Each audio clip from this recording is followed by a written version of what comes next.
Hi అండి. Welcome to star book audio. ఈ కథ మీకు నచ్చినట్లయితే లైక్ చేయండి, షేర్ చేయండి, సబ్స్క్రైబ్ చేయండి. తిను చక్రి, నా దగ్గర మొహమాటం ఎందుకు అని విక్కీ అనగానే చక్రి కామ్గా కూర్చొని బాక్స్ ఓపెన్ చేసి విక్కీకి సర్వ్ చేశాడు.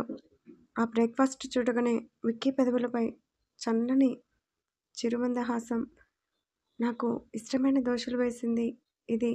అసలు టిఫిన్ చేసిందో లేదో అనుకోగానే మోగుతున్న ఫోన్ వైపు చూశాడు. స్క్రీన్పై మధు ఫోటో చూడగానే క్షణం కూడా ఆలస్యం చేయలేదు విక్కీ. ఏంటి, ప్రేమతో పంపించావా లేదంటే నాకు భయపడి పంపించావా? నవ్వుతూ అడిగాడు విక్రమ్. భయపడి నేను ఎందుకు పంపిస్తాను విక్రమ్ గారు? ప్రేమతో పంపించాను. కారణం, నా మొగుడు టైంకి తిన్నాడో లేదో నేను తెలుసుకోవాలి కదా. అయినా మీరు అనుకున్నంత చెడ్డదాన్నైతే కాదు. మా నాన్న నన్ను యాక్సెప్ట్ చేశాడన్న ఆనందంలో మిమ్మల్ని ఎలా మర్చిపోతాను? మీ ఆకలి ఎలా మర్చిపోతాను? మీకోసమే దోశలు వేశాను, చట్నీ మీకు ఇష్టమైంది చేశాను. నా కోసం ఏమైనా చేస్తావా నువ్వు? చేస్తాను, ఎందుకు చేయను? సరే, నేనొకటి అడుగుతాను, కాదని అనకూడదు నువ్వు, సరేనా?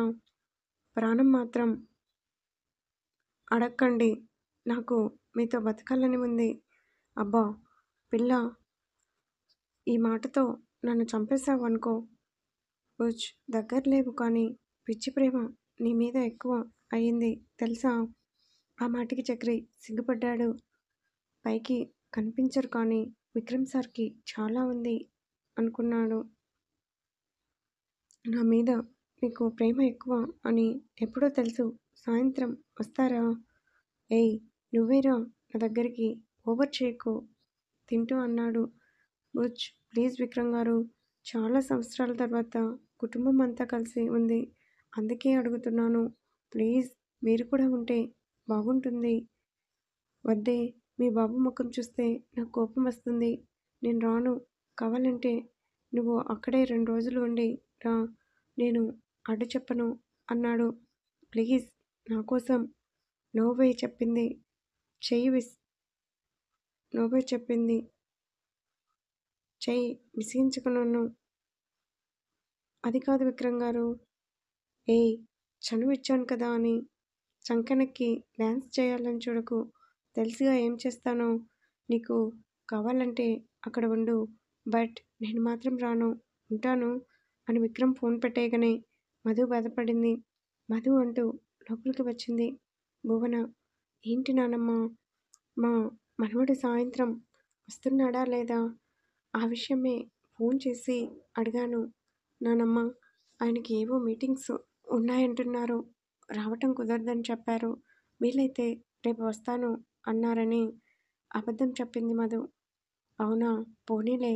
ఖాళీ లేనప్పుడు తను మాత్రం ఏం చేస్తాడు? నువ్వు బయటికి రా, కృష్ణ ఇంకా వీర్బావ వాళ్ళు వచ్చారు అని మధుని బయటికి తీసుకుని వెళ్ళింది. సాయంత్రం వరకు ఎంతో సందడిగా గడిచిపోయింది మధుకి. అసలు టైం అనేది తెలియలేదు. విక్రమ్ కూడా ఫోన్ చేయలేదు. ప్రభాకర్ విజయ దగ్గర కూర్చుని ఎన్నో కబుర్లు చెప్పాడు. అక్కా తమ్ముణ్ణి అలా చూడగానే భువన గారి కంట్లో నీళ్లు తిరిగాయి. తన కుటుంబం ఎలా ఉండాలనుకున్నదో ఇప్పుడు అలా ఉండేసరికి తన ఆనందానికి అవధులు.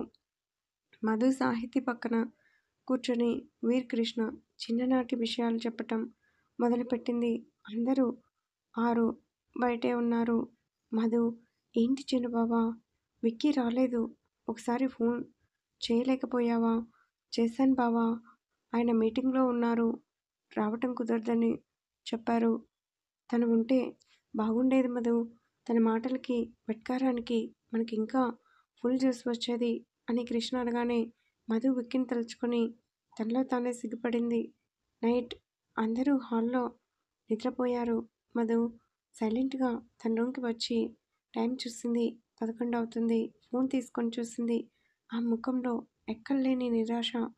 విక్కీ దగ్గర నుంచి మెసేజ్ కానీ కాల్స్ కానీ లేకపోవడంతో ఆమె మనసు బాధగా మూలిగింది. ఉండబట్టలేక అతనికి ఫోన్ చేసింది కానీ లిఫ్ట్ చేయలేదు. కోపం వచ్చిందో ఏంటో అనుకుని బాధగా తన రూమ్ నుంచి బయటకు వచ్చింది. బయట వాకిట్లో మంచంపై కూర్చుని ఉన్నారు ప్రభాకర్ గారు. ఏంటి మధు, నిద్ర రావటం లేదా?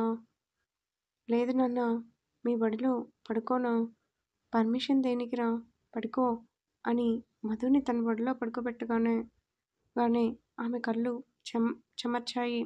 ఏంట్రా డల్గా ఉన్నావు? అల్లుడికి ఇక్కడికి రావటం ఇష్టం లేదా? చాచా, అలాంటిది ఏం లేదు నాన్న.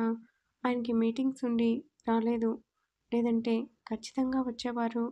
అవునా? ఎందుకో నీ ముఖం చూస్తే అంత సంతోషంగా లేవు. ఒకవేళ అల్లుడి కోసం ఏమేనని అడిగానమ్మా. లేదు నాన్న, అమ్మ గుర్తొచ్చింది. నేను గనుక పుట్టకపోయి ఉంటే నువ్వు, అమ్మ, అన్నయ్య సంతోషంగా ఉండేవాళ్ళు కదా. మీ సంతోషాన్ని, మీ ప్రాణాన్ని నేనే కదా నాన్న దూరం చేశాను. ఆ మాటలకి ప్రభాకర్ మనసు చివుక్కుమంది. మీ మాటలకి నేను ఎప్పుడు బాధపడలేదు నాన్న. ఒక రకంగా నేను పుట్టడం వల్లే అమ్మ చనిపోయింది అనుకునేదాన్ని. లేదంటే ఈరోజు నువ్వు నేను ఒంటరిగా ఎందుకు ఉంటాం? ఇంకా చాలా ఇంకా చాలు మధు. నీ మాటలు వింటుంటే నాకు ఇక్కడే చచ్చిపోవాలని ఉంది అని ప్రభాకర్ అనగానే మధు షాక్ అయింది. నాన్న, మిమ్మల్ని ఉద్దేశించి ఈ మాటలు అనలేదు. నేను నా మనసులో ఉన్న బాధని మీతో పంచుకుంటున్నాను. అమ్మ ఉంటే ఈ రోజున మన కుటుంబం అంతా సంతోషంగా ఉండును కదా.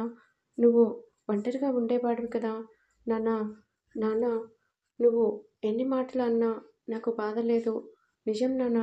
కానీ ఈ రోజున నువ్వు ఒంటరిగా ఈ ఇంట్లో ఉండటం నాకు ఇష్టం లేదు నాన్న. నాతో పాటు నువ్వు వచ్చేయి రాదు? బాధగా అన్న మధు మాటలకి కరిగిపోయాడు ప్రభాకర్. ఈ మాటకే నాకు 1000 ఏనుగులు బలం వచ్చేసిందిరా. నేను ఒంటరిగా వాడిని కాదమ్మా. మీ అమ్మని మీ అమ్మ నీ రూపంలో నా కళ్ళ ఎదురుగా ఉంది. నేను ఎందుకు ఒంటరిగా ఉంటాను?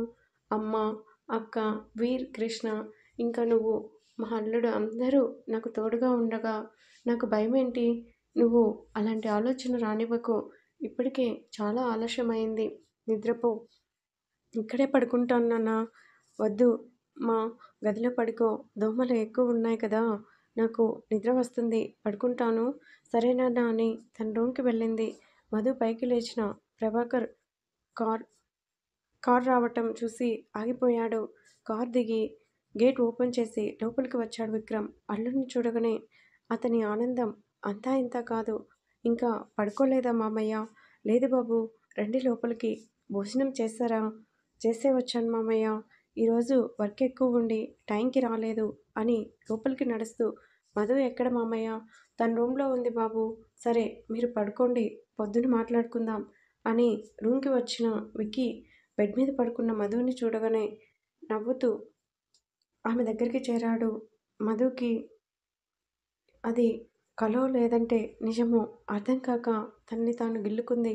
నొప్పి పుట్టడంతో విక్కీ వచ్చింది నిజమే అనుకుని ఒక్కసారిగా అతన్ని గట్టిగా హగ్ చేసుకుంది. కొనసాగుతుంది. ఆరాధిస్తున్న అందరికీ థ్యాంక్ యూ. స్టోరీ నచ్చితే సబ్స్క్రైబ్